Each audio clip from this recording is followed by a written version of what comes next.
All right. Although summer may be over for some folks, there are some people and families that are still going on road trips and car rides with their dogs. So today's all about ensuring and giving you some tips to make sure that your dog rides, so the car rides go smoothly for you and your dog. My name is Pamela Brown from Down for Paws Dog Training.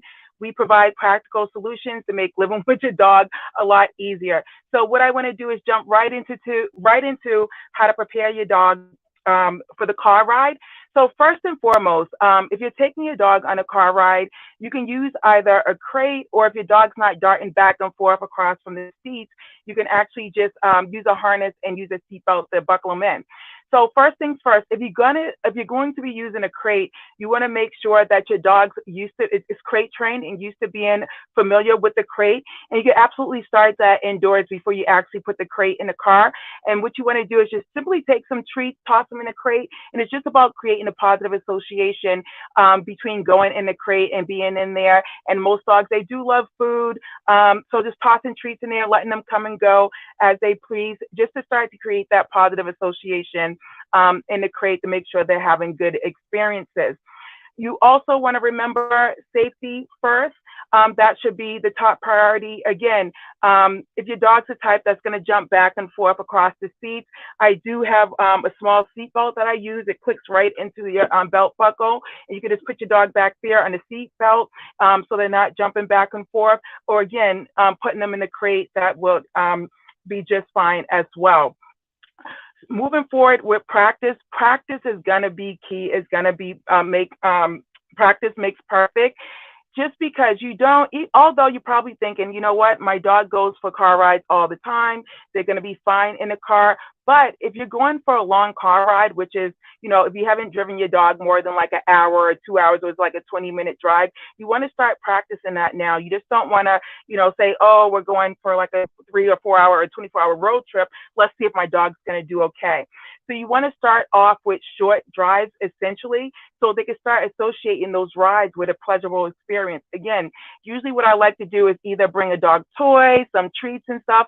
So while you're riding around, you can give your dogs those things, and it should help create that positive association when you're starting to go somewhere. So start off, like if your dog's used to doing, let's see, 15-minute rides, maybe do 30 minutes, then increase to 45 minutes, then an hour. One thing you don't want to do is just start, say your dog does 20-minute rides and then go ahead and jump to do an hour-long ride, because then your dog may freak out if they're not used to that. So you just want to make sure that you gradually increase the duration of each drive and positively reinforce that behavior, so that when you're driving, it's not going to be a big deal. Desensitization training, that is going to be key to alleviating any anxiety and stress during road trips. So, for instance, if your dog is gets triggered by, think about it. Some dogs, especially when I'm working with separation anxiety and things like that, some dogs are triggered by the sounds of the engine and just the car being on in general. That's something that I find that many people don't recognize, just because if you think about it, and I don't blame families for this either, because if you think about it, if you're going to your car and you have like your purse and things, maybe you have your kids getting them in the car, you're not actually looking to see like, oh, does this startle my dog? When I'm turning on the engine or when I'm shutting the doors and things like that. Of course, if your dog does have a big response to it, you will notice it. But sometimes dogs have anxiety and they're fearful, and sometimes the signs can be so subtle.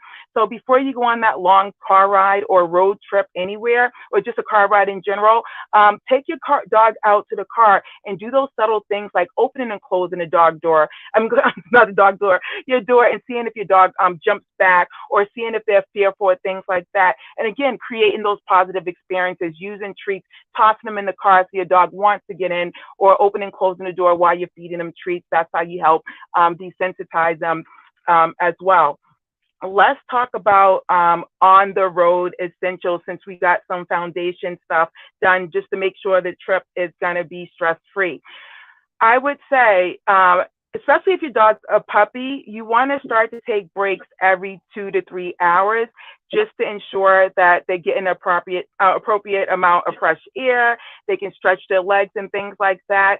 Think about it. When we're in the car for a long time, we may be able to drive longer than the dog's able to hold the urine or need to stretch their legs. So ideally stop in every 2 to 3 hours, especially with those younger puppies that have a smaller bladder, just to help them relieve themselves. That's going to be essential. And let's talk about packing for the dog on the road trip, providing comfort and things like that.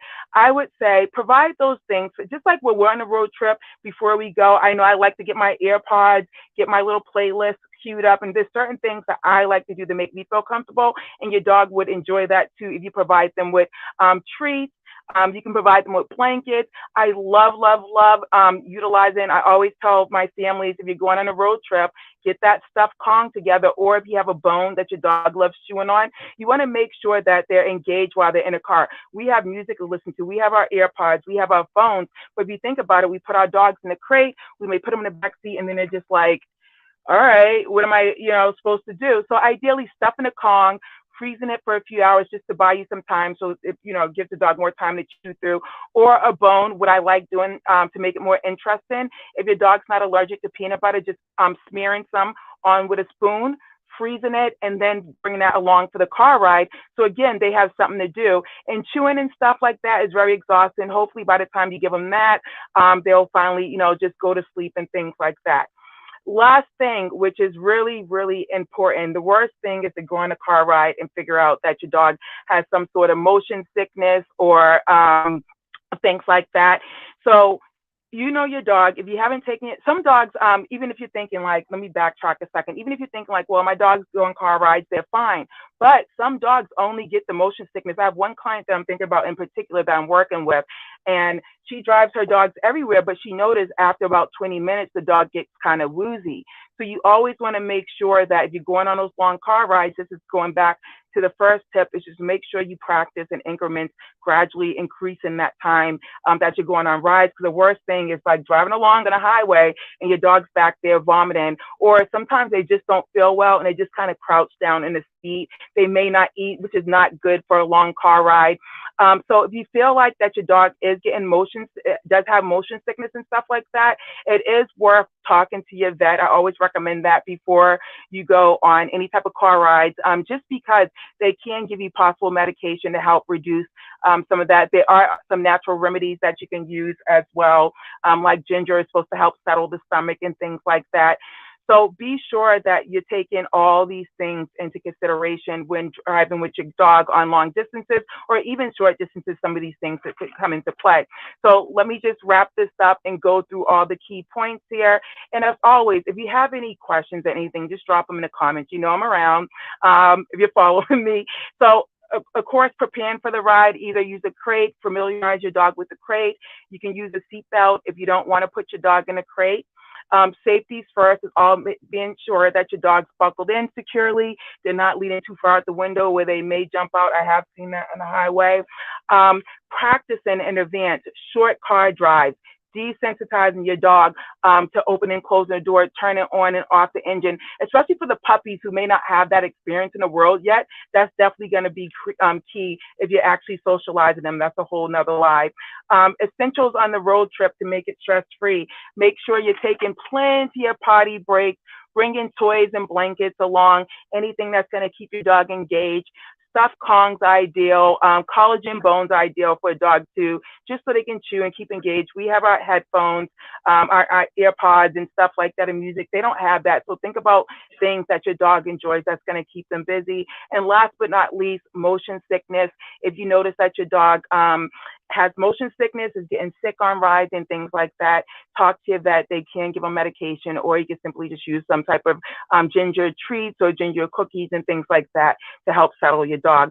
So I hope that you've gathered some good tips to make your dog rides with your dog go smoothly and going up and up. As always, if you have questions, drop them in the comments, reach out. If you want to listen on those car rides, follow me. You can listen on all those podcast platforms, Spotify, Stitcher, Apple at Positive Dog Training Combos. You just put it on and listen all the way through. Some really good tips there. So hope you enjoy your car rides. I hope you're enjoying your dog. I will see you next week with another great topic. All right? Bye.